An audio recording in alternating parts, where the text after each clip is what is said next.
The cold air bites as we step out of the car, our breath curling in the pale winter light. Before us lies the Errinundra Plateau, a fragment of ancient world, a forest that has stood for millennia. Long before these gravel roads, before car parks and signs, this was the travel route of the Gunaikurnai people. They walk softly here, their footsteps in rhythm with the seasons. Every path, every fern-shrouded hollow holds their stories of gathering food, teaching their children and honouring the land that gave them life. Today we follow in those footsteps, walking a path shaped by thousands of years of connection, respect and balance with this country.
The trail begins gently, winding through mountain ash and towering messmate. The canopy shifts in the wind above, whispering as the storm builds strength. Damp earth clings to our boots, each step carrying us deeper into the wild. This forest is alive in ways that are hard to explain. Every droplet of water sliding off a leaf, every rustle in the undergrowth, every distant crack of a branch in the wind reminds us that this place is not ours. We are only visitors here. And yet, there is a quiet welcome.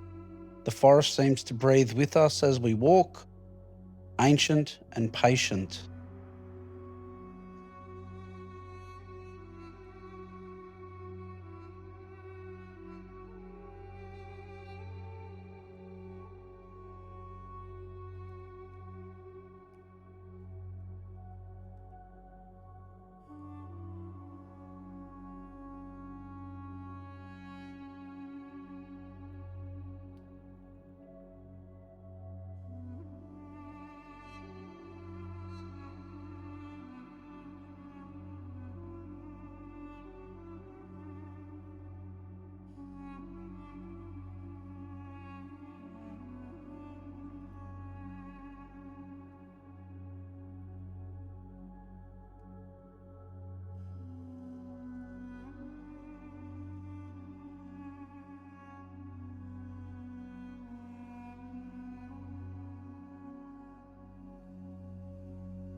The way becomes rougher as we press on. The old timber walkways that once guided hikers have been smashed to pieces by storms, splintered and scattered across the track. Slippery clay grabs at our boots, slowing us with every step. Ferns, heavy with water, overgrow the trail, brushing against our shoulders, masking the way forward. We climb over fallen limbs, we crawl under leaning giants and weave through tangle after tangle of growth determined to reclaim the track. The climb is slow, deliberate. The storm above is building, the low growl threading through the canopy. And as we pause to catch our breath, it feels as though we have stepped backward in time into an ancient world where these forests stretched endlessly, untouched, across the supercontinent of Gondwana.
It's then that we notice the silence.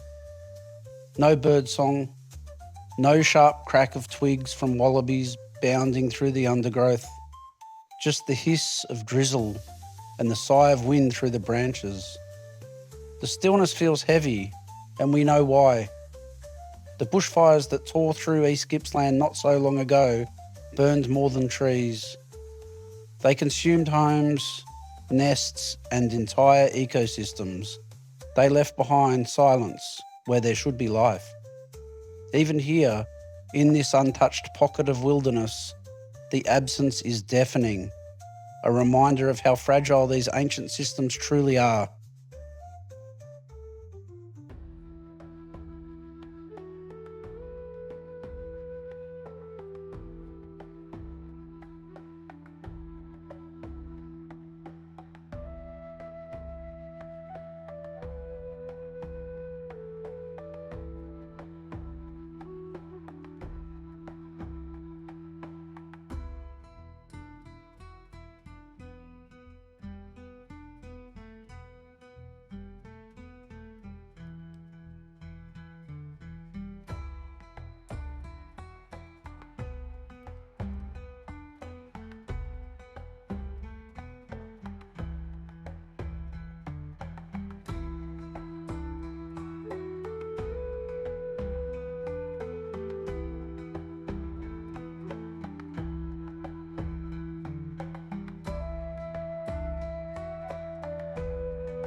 And then the forest opens and we see them, two towering, shining gums, eucalyptus nittins, giants of the plateau, rising from the forest floor like ancient guardians. The first soars well over 80 metres high, one of the tallest flowering plants on the planet. Its girth is staggering. 5 adults, hand to hand, could barely encircle it. The bark is smooth and pale, catching what little light seeps through the canopy, streaked with darker lines that tell the story of centuries of storms and fire. Beside it stands its sibling, slightly smaller, with a deep hollow carved at its base, a natural shelter for small mammals and birds when the winter winds bite hard. Its crown disappears into the mist. It leaves its leaves whispering in the steady rhythm, as though in quiet conversation with the sky. These gums are hundreds of years old, likely sprouting as saplings around the time when Captain Cook charted the east coast of Australia, when Melbourne was still a dream and trains did not run through Gippsland. These trees were already climbing towards the sun. But their story stretches back even further than that. Their ancestors, towering, flowering trees, evolved millions of years ago, when this land was part of Gondwana. Over the centuries, they have weathered fire, flood and storm. They have seen the land change around them, watched the first people walk these paths, and then the colonists who reshaped the valleys below. Standing here, in their shadow, the air changes. It thickens, humming with the quiet energy of deep time. The Gunaikurnai have always seen trees like these, not as timber, not as resource, but as kin. Elders of the land, keepers of stories. When you step close and rest your palm against the cool bark, it feels alive. Not just wood and sap, but a pulse. The deep, slow heartbeat of the earth itself. With every step the earth we greet, the forest hums beneath our feet. Through the woods the path is clear, a song of nature we all hear. Birds are calling soft and bright, guiding us towards the light. With each note the forest sings, echoes fly on soaring wings. The trees are swaying to the sound, as our hearts lift off the ground. In the forest we'll find our way, dancing where the shadows play. With every step and every cheer, the forest whispers we are here.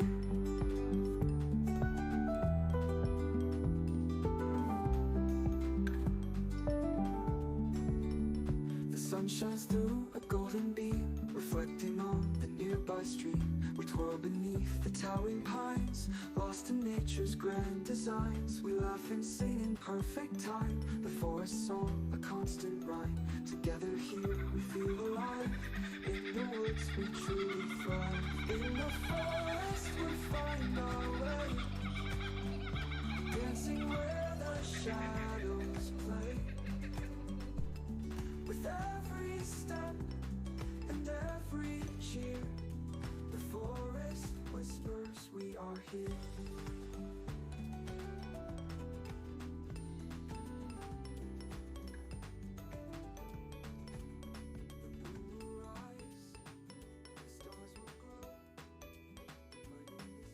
Reluctantly, we leave the giants and continue. The track plunges sharply, slick with mud and tangled with roots. Overgrown ferns slap at our legs, their dripping fronds masking the trail. Every few metres, another fallen trunk blocks our way, forcing us to crawl or climb, mud-streaked and laughing quietly in disbelief. And then the light dims, the rain follows. And then the light dims. The rainforest swallows us whole. The air cools, thick with the scent of moss and damp soil. Every surface glows with life. Tree trunks furred with green, fungi glowing faintly along the damp floor, roots twisted like frozen rivers. Fallen giants lie where they fell decades ago, feeding the soil, offering homes for tiny creatures and nesting hollows for birds brave enough to call this forest home. Here, time stands still. It could be 10,000 years ago. It could be 1,000,000.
We stop and listen. The storm above is a distant rumble now, softened by layers of canopy and cloud. The silence is profound, broken only by the occasional creak of branches high above and the quiet drip of water returning to earth. For the Gunaikurnai, this forest is more than a place. It is family, a teacher, a keeper of wisdom. For those who fought to protect it, chaining themselves to trees, standing for years against the noise of logging machines, it is proof that courage and persistence can save what is priceless. For us, it's humbling to know we are walking through something so old, so irreplaceable, and yet still so vulnerable.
The climb out is slow, our legs heavy, and our minds still deep in the quiet of the rainforest. The storm is breaking now, light filtering through gaps in the clouds, silver against the slick trunks of the mountain ash. At the edge of the forest, we pause and look back. Errinundra stands timeless, scarred by fire, shaped by wind, but still alive. If you shared this journey with us, take a moment to share your thoughts below. Tell us your memories of these forests, your hopes for their future, and if you haven't yet walked here, make the time. Come see it for yourself. Let the quiet of these ancient giants remind you what is worth protecting.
If you've enjoyed this walk through the ancient forests of East Gippsland, please like this video.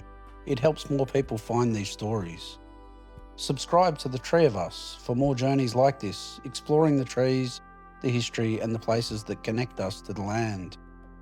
And share your thoughts in the comments, your favourite forests, your own tree stories, or the places you'd like us to explore next.